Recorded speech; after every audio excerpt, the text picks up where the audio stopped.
Urdu ocean کے معزز ناظرین السلام علیکم۔ میں نے جب سے ہوش سنبھالا تھا اپنے باپ کو سگریٹ اور چائے پیتے ہی دیکھا تھا۔ پتہ نہیں سگریٹ میں کیا کیا بھرتا اور پھر آنکھیں بند کر کے پینے لگتا اور کسی اور ہی دنیا میں پہنچ جاتا تھا۔ اس کے منہ سے ہر وقت عجیب سی بدبو آتی تھی۔ میں نے کئی بار امی سے پوچھا کہ ابو سگریٹ میں ایسا کیا ڈال کر پیتے ہیں جو عام لوگ نہیں پیتے، تو امی مجھے آنکھیں دکھا کر کہتی کہ چل بدماش، اپنے کام سے کام رکھا کر، تم کو کیا غرض، وہ جو مرضی کرے۔ تو میں بڑبڑا کر رہ جاتی تھی۔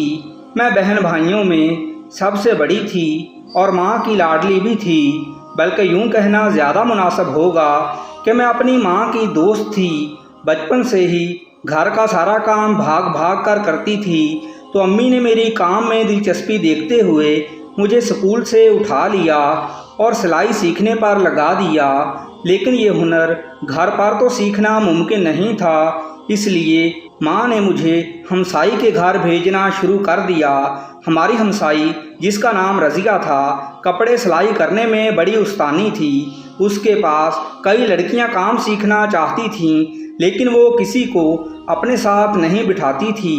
میں نے جب وجہ پوچھی تو کہنے لگی، بانو بیٹی کیا بتاؤں، 2 لڑکیاں میں نے شاگردی میں رکھی تھیں، دونوں کسی کے ساتھ بھاگ گئیں، تو ان کے گھر والے الزام مجھ پر لگانے لگے کہ میں نے کسی کے ساتھ بھگا دی ہیں، حالانکہ ان کے سینے میں تو دم ہی نہیں تھا کہ کسی کو پسند آتی۔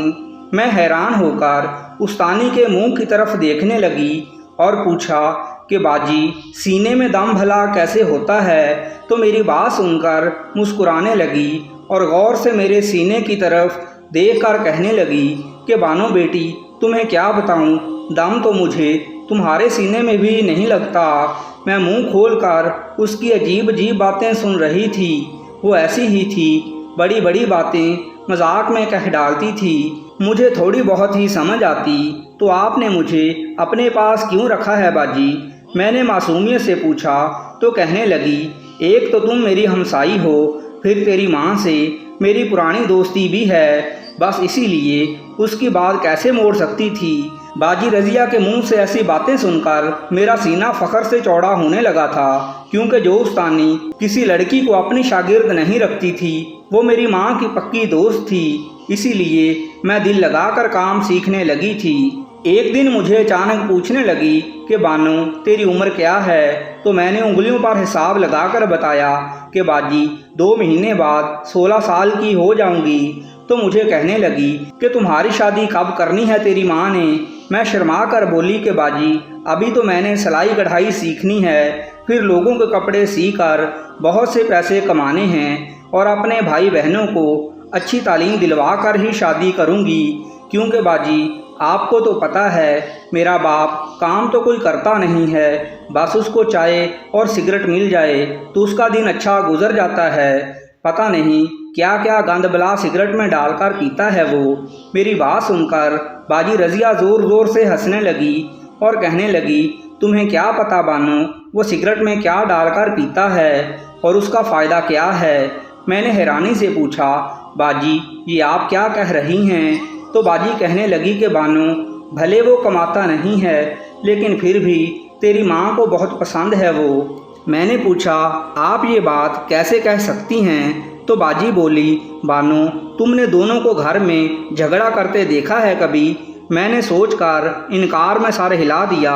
تو باجی کہنے لگی، بانو یہ باتیں تمہیں ابھی سمجھ میں نہیں آئیں گی، عورت کی ضرورت صرف اچھا لباس اور عمدہ کھانا ہی نہیں ہوتا، بلکہ اور بھی جسمانی ضرورتیں ہوتی ہیں، جو پوری ہو جائیں تو عورت اپنے مرد کے ساتھ خوش رہتی ہے۔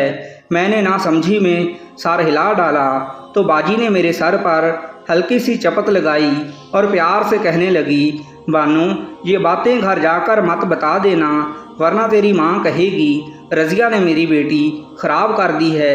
پھر ہم دونوں کھلکھلا کر ہنس پڑیں۔ اس دن جب میں گھر واپس آئی تو اپنے باپ کا پہلی بار غور سے جائزہ لیا، سر سے لے کر پاؤں تک دیکھا، لیکن مجھے کوئی بھی ایسی چیز نظر نہ آئی جو کسی عورت کو پسند آ سکتی ہو۔ سر سے گنجا، میلی آنکھیں تھکا ہوا چہرہ اور گندے دانت۔ پتہ نہیں باجی رضیہ کیا کہہ رہی تھی۔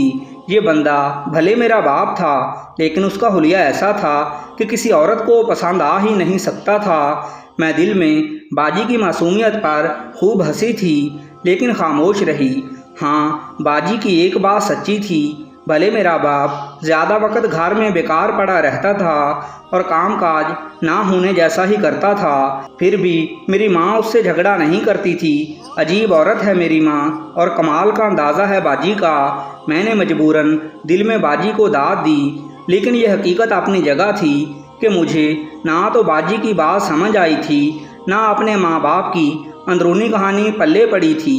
میں چپ چاپ صحن میں جھاڑو لگا رہی تھی کہ میرے باپ نے مجھے آواز دے کر بلایا اور کہنے لگا، بانو بیٹی، یہ دوا پکڑو اور اس کو تمباکو میں اچھی طرح ملا کر 3-4 سگریٹ بھر دو، میں تب تک نہا لوں۔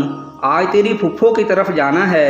میں نے نہ چاہتے ہوئے بھی باپ کی بات ماننی تھی، سو ان کے بتائے طریقے پر کالی سی دوا تمباکو میں ملا کر سگریٹ بھرتی گئی۔ جب تک وہ نہا کر باہر آئے، میں سگریٹ والا کام مکمل کر کے ہاتھ اچھی طرح صابن سے دھو کر فارغ ہو چکی تھی، اور جو دوا باقی بچی وہ ڈبیا میں ڈال کر کمرے میں رکھ آئی تھی۔ اتنے میں باجی رضیہ کی چھوٹی بیٹی ہمارے گھر آئی اور مجھے پیغام دیا کہ امی تم کو بلا رہی ہے۔ میں نے کہا، تم جاؤ، میں آتی ہوں۔ جب وہ چلی گئی تو میں نے امی سے اجازت لی اور باجی رضیہ کے گھر چلی گئی۔ باجی کمرے میں بیٹھی آم کاٹ کر کھا رہی تھی۔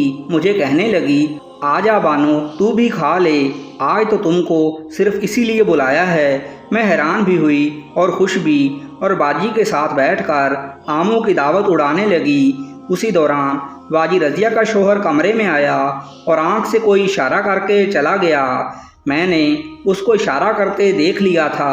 جب وہ باہر گیا تو باجی نے ایک دم میرا ہاتھ پکڑ لیا اور بولی، بانو ایک کام تو کر دے میرا۔ میں نے پوچھا، کون سا کام؟